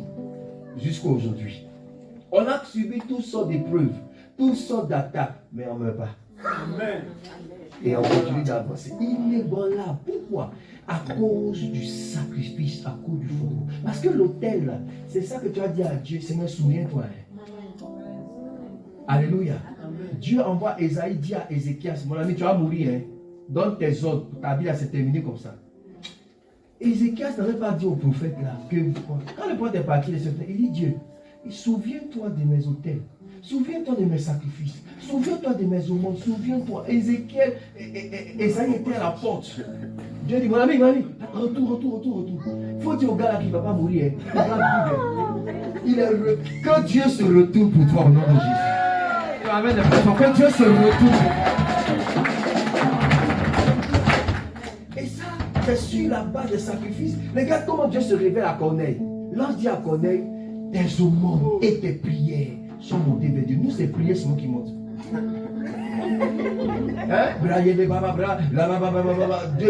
C'est quoi ici là? Mais quelqu'un il prie, il fait offrande. Toi tu pries seul, Dieu va faire qui? 2 en 1. C'est celui qui a fait offrande là. Ça monte vite. Et l'ange dit, tes aumônes et tes prières. Mais toi là, depuis que la prière seulement c'est compliqué. Frère, vous pouvez m'arrêter là sur l'enseignement, sur le fondement. Si nous voulons être inébranlables, nous devons avoir un autel bâti par Dieu. Nous devons venir à Dieu avec nos prémices. Tous ceux qui ont mangé les prémices là, revenez à Dieu. Souvenez-vous de votre premier salaire. C'était 200 €, c'était 700, c'était 1000, 1100. Ramenez à Dieu ce qui lui appartient. Et vous allez expérimenter son miracle. C'est pas facile, hein, mais obéissez. C'était pas facile pour notre soeur. Mais elle était décidée à obéir. Ça m'a étonné quand elle a dit, papa, j'ai donné, mais je me suis souvenu qu'il y a même un reste. J'en vois encore. Je dis, hé, elle est violente. Hein? Dieu a fait le miracle. Le témoin qui m'a le plus touché, je termine avec ça, l'un de mes fils à Abidjan, le jour enseigné, parce qu'à Abidjan, on fait ça. Amen. Chaque premier salaire de chaque année, on fait les prémices. Donc, dans le mois de février, on fait un culte de prémices où tout le monde envoie son salaire de janvier. Il n'y a pas amen ici. Hein? Mais c'est pour ça que Dieu permet qu'en décembre, vous ayez 2 salaires. 13e mois. C'est pas grave. Même si ce n'est pas tout le monde, vous devez faire. Et j'ai enseigné ça. Il est venu, lui, sur mon bureau, papa. Il dit, à quoi? Il dit, je viens mes prémices. C'était environ près de 2000 et quelques euros. On était étonnés. Il est venu, voici mes prémices. Il est béni. 1 mois plus tard, il était mort. Il était en affaire à Paris ici avec un gars. Le gars l'appelle. Il dit, qu'est-ce que tu fais ce week-end prochain? Il dit, non, pas quand je suis là, d'accord. Avant, on t'envoie je t'envoie un billet d'avion. Abidjan, Paris. Paris, Abidjan. Tu quittes vendredi, tu arrives samedi matin. On déjeune ensemble à midi, on part à la fête. Vendredi, et puis dimanche matin, tu retournes pour aller au travail lundi. Ça, c'est une grâce. Et c'est comme ça que mon fils prend l'avion, il arrive à Paris, il déjeune ensemble. Quand il déjeune là, avant la fin du déjeuner, il lui donne un chèque de 20 millions de francs CFA. C'est-à-dire près de 15 fois la prémisse qu'il a donnée là, multipliée par 15. Et le gars vient à Abidjan avec 20 millions de francs CFA. Comme ça, en un jour. Frère, ce sont des miracles là. Il faut que tu vives ça aussi. Oui. Il y a plein de miracles. Alléluia. Quand ce genre était là, c'est ta voiture, non? Ta première voiture, Abidjan, qu'elle a offert à l'église. C'est ça, non? Elle a une petite voiture qu'elle a appelée Chérie. Une petite voiture rouge. Elle dit, papa, Dieu m'a béni. Tu es en Chine. Elle allait en Chine. C'est en Suède, tu partais? Oui, oui, oui, en Suède, voilà. Quand elle venait en Suède, elle a offert la voiture à l'église. Alléluia. Dieu a fait les églises sur toi. Dieu est un Dieu d'alliance, bien aimé. Est-ce qu'on se comprend? Dans ce message-là, on va continuer après, mais si on veut être inébranlable, il faut revoir les fondements de notre vie. On va se dire, on va prier le Seigneur. Est-ce qu'on va acclamer le nom de Jésus?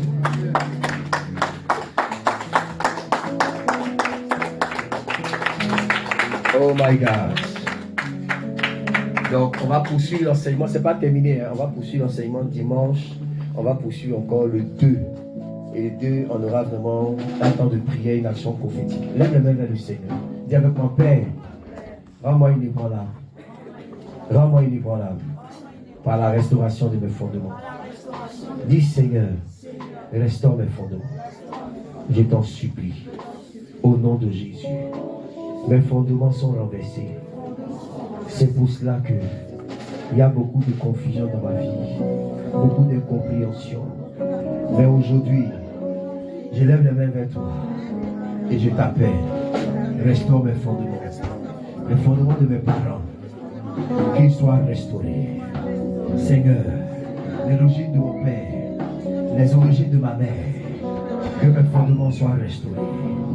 Tout ce qu'ils ont fait en ne te connaissant pas, je refuse que ma vie soit impactée par l'idolâtrie de mes parents, par le péché de mes parents.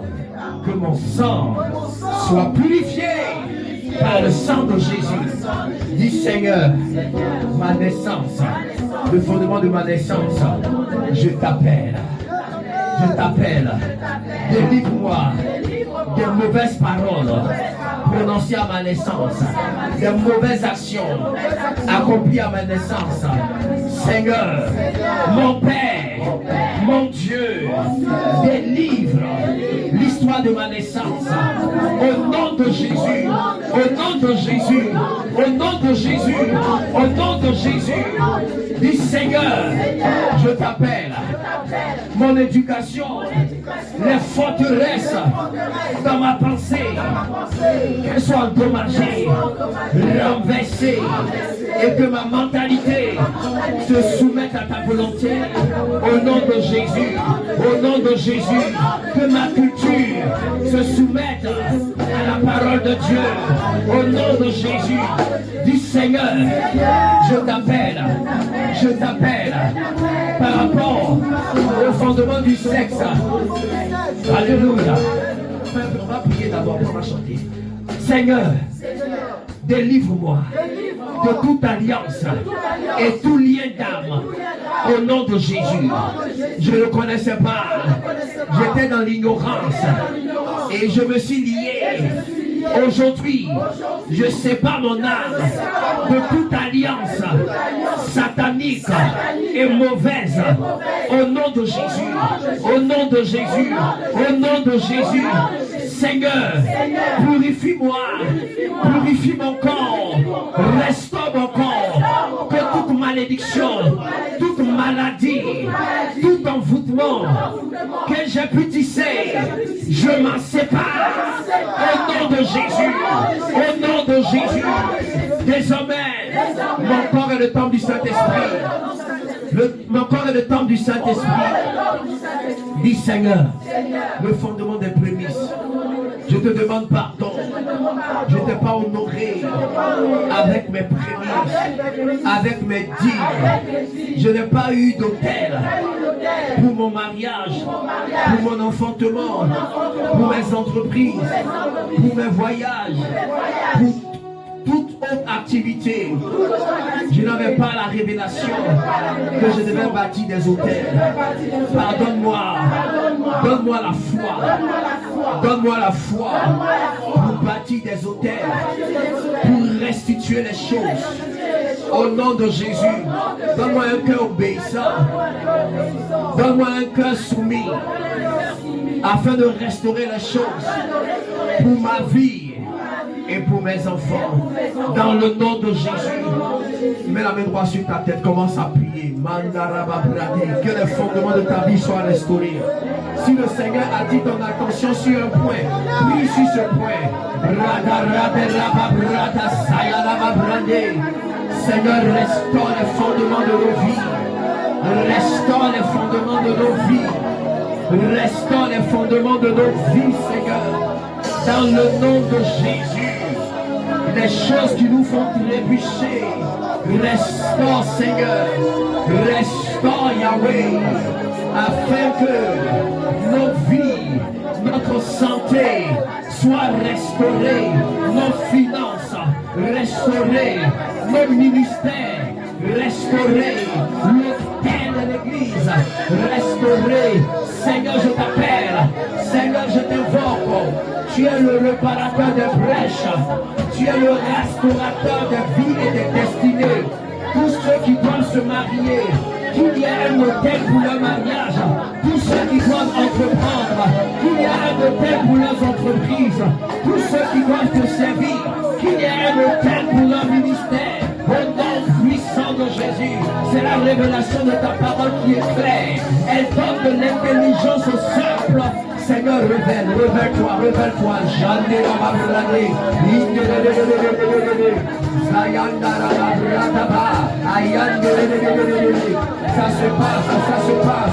Ça se passe au nom de Jésus. Le soir au nom de Jésus.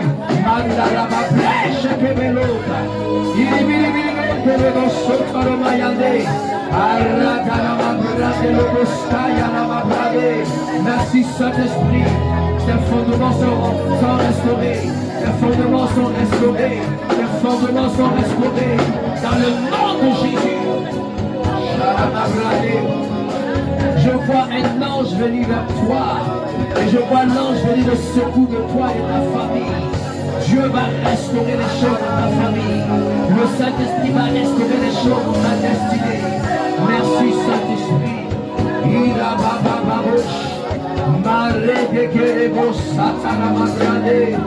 Merci Saint-Esprit.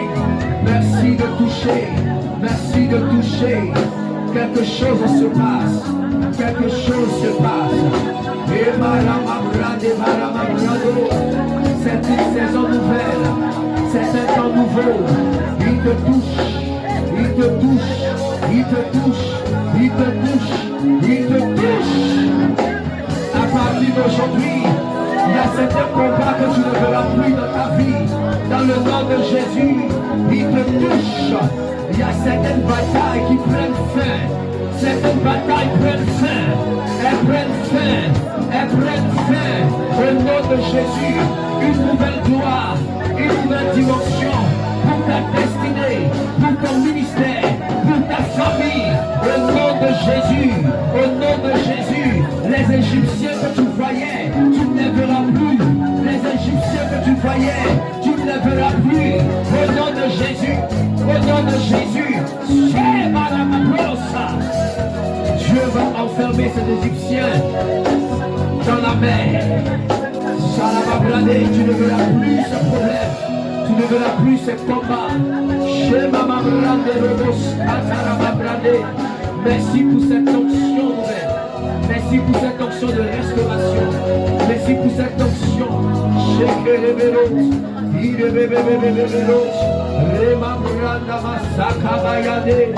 Ah, il est Dieu. Ah, il est Dieu. C'est une nouvelle saison. C'est un temps de gloire. Oh God,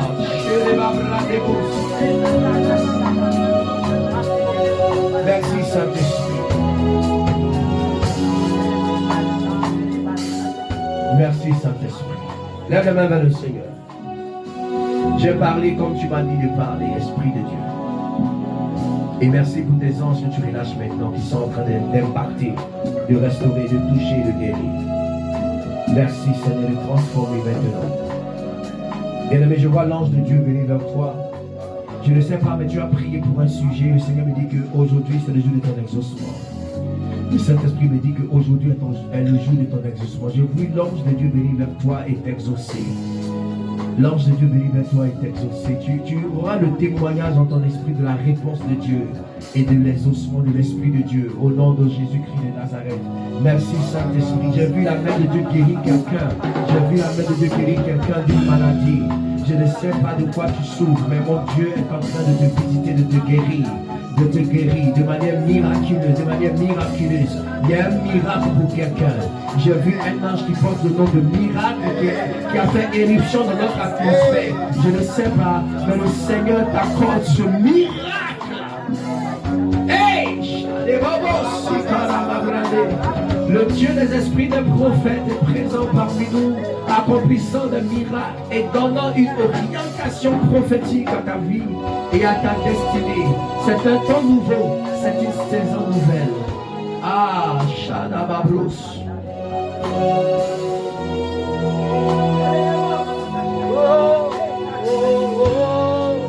Shadababrade. Et moi,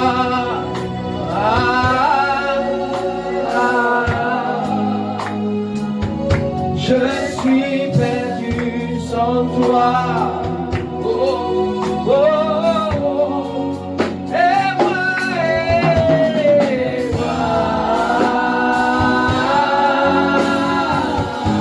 j'ai tant besoin de toi.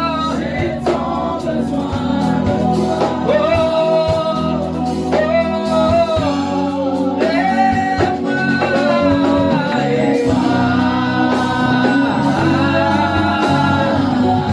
je suis perdu sans toi. Jésus,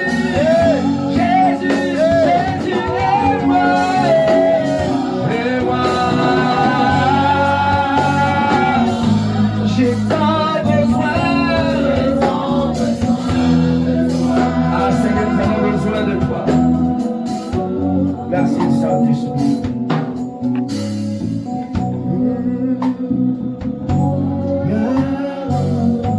I'm lost without you. Oh, I'm available. Hey,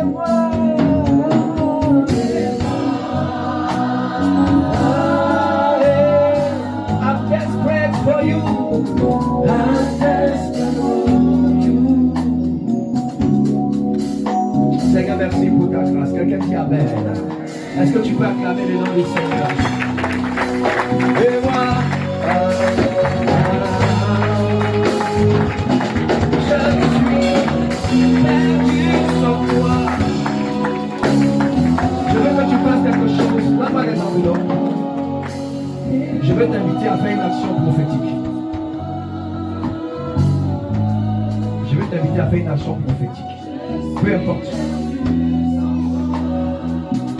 Il est le Seigneur qui restaure les offrandes. C'est une offrande spéciale que nous voulons faire. J'aimerais que tu fasses une offrande et tout le monde va faire cette offrande. Je veux que tu m'écrives 5 sujets de prière en rapport avec les 5 points. Tu n'es pas obligé de mettre ton nom. Et tu vas faire une semence de 50 € par rapport à ce message. Tu peux faire aujourd'hui ou demain, on donnera les informations. Mais je veux que tu m'écrives 5 sujets de prière par rapport à l'enseignement que j'ai donné. Alléluia. Est-ce que tu peux venir prendre mes mains? Yes. Si tu peux le faire maintenant, tu peux le faire pour demain. Et moi,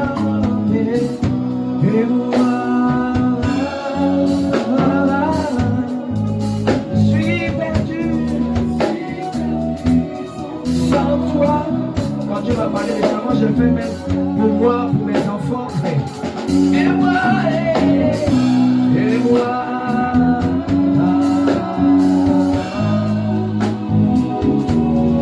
sans besoin de toi.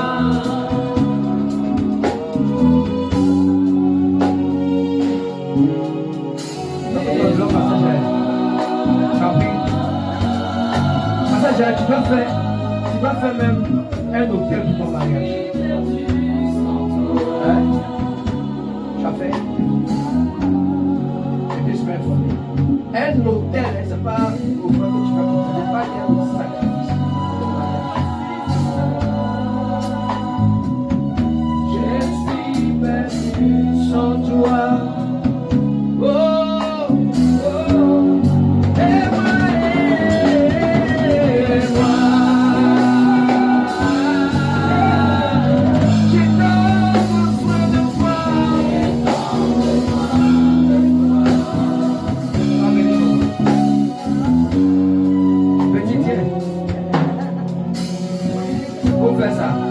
Des études en France. Viens prendre ma fille. J'en ai appris. Tout le monde a appris. Amen. Alors, tu veux? Oui, soit tout de suite ou après. Ok, oui. Dieu te bénisse, maman. Ça va, maman? Comment tu t'appelles, maman? Evelyn, qui t'a dit? La semence de Dieu. Oh là là! Acclame le Seigneur pour elle. Amen. Voilà ce que je veux que tu fasses. Sois béni, ma fille. Je veux 5 sujets de prière par rapport à ta famille, par rapport à ta naissance, si tu sais, par rapport à des forteresses où tu sais qu'il y a des domaines de ta vie pour prier à Dieu, c'est compliqué. Par rapport à ton mariage, s'il le faut, pour le mariage de tes enfants. Par rapport aussi à tes prémices, peu importe, ça peut être 3, ça peut être 2, mais jusqu'à 5 tu peux le faire. Même moi, les 5 sujets de prière dans l'enveloppe avec l'offrande, tu peux le faire aujourd'hui ou demain. Il faut qu'on trouve l'occasion de faire des rassemblements en semaine. Tu as pris l'enveloppe, mon fils. Sinon, au plus tard dimanche prochain, tu viendras avec ça. Alléluia. Mais j'aurai besoin vraiment de tes sujets de prière pour prier avec toi. Alléluia. Je veux que le Seigneur nous aide à jeûner 5 jours, à prendre 5 jours de jeûne et prier jusqu'à ce que tu expérimentes un miracle de la part du Seigneur. Alléluia. Je veux que tu partages l'enseignement avec beaucoup de personnes et que tu les invites dimanche prochain. Gloire à Jésus. Je serai obligé de partir à Abidjan mercredi, mais le Saint-Esprit n'est pas parti. Alléluia. Donc on est là pour l'enseignement et je serai là, il fait seulement 1 semaine. Je vais pour bénir un mariage. Alléluia. Vendredi, je fais le culte dimanche. Le mardi, je reviens. Alléluia. On aura un programme ici qu'on va faire. On aura notre culte où je vais terminer encore l'enseignement. Mais je veux que vous restez connectés. Amen. Voilà, pasteur d'accord. Je veux que tout le monde puisse laisser son contact et tout ça pour qu'on puisse envoyer des messages et prier surtout pour différentes plateformes. Gloire à Jésus. Amen. Ça, c'est l'offrande spéciale. Maintenant, on va faire notre offrande de collection. Prends l'offrande que tu as et tu vas venir te connecter. L'offrande de connexion, chaque fois que tu reçois une parole de Dieu qui te touche, tu viens semer sur cette parole. Et moi, ça c'est une offrande qui est libre, mais qui est forte. Tu peux venir ton offrande de connexion. Au nom de Jésus-Christ, merci de bénir Seigneur notre semence. Merci de bénir nos offrandes. Merci Saint-Esprit. Je suis invité à prêcher tout de suite là. Dans une église, je suis au Maritain. Mais Dieu va nous aider. Le ministère n'est pas facile. Alléluia.